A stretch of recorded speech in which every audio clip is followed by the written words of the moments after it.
In the midst of the shit show that was the 2016 election, conservative radio talk show host and former one-term Congressman Joe Walsh and Donald Trump Jr. tweeted a very similar statement about the Syrian refugee crisis. It read, "If I had a bowl of Skittles and I told you 3 would kill you, would you eat a handful?" That's our Syrian refugee problem. Now, we'll ignore the obvious statistical inaccuracies, the flawed logic and continuity errors that exist in this argument. Get to the real problem that is this asinine statement. As Skittles' parent company, Mars, responded in a tweet of their own, "Skittles are candy.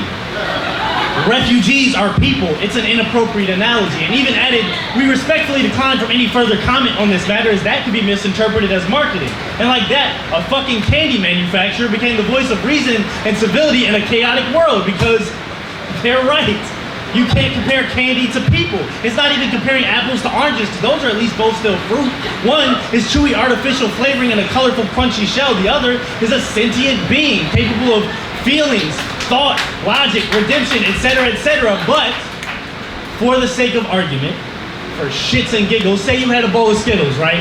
And in that bowl, you had one orange Skittle with a shitty toupee, one racist, misogynistic, xenophobic, bigoted, thin-skinned, tiny-handed Skittle with the vocabulary of a 4th grader who didn't think before firing off his baseless, misguided opinions on Twitter when his feelings got hurt. And then that orange Skittle began to poison other Skittles with his hate speech.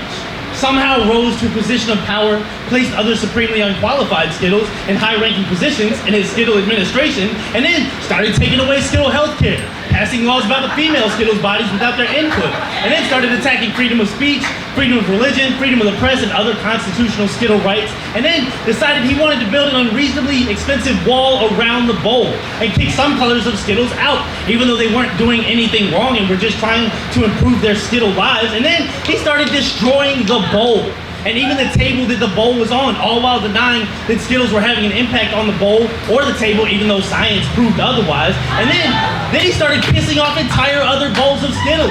He called some bowls shithole bowls, increasing the likelihood of serious table-wide conflict and or violence, all within the orange Skittles' first few months in charge of the bowl. Now, say you had this bowl of Skittles, right? Would you just say, "Fuck it, it's not worth the trouble, this batch is too far gone," and dump the whole thing out and miss out on all those other great Skittles who hadn't done anything wrong and still had so much promise?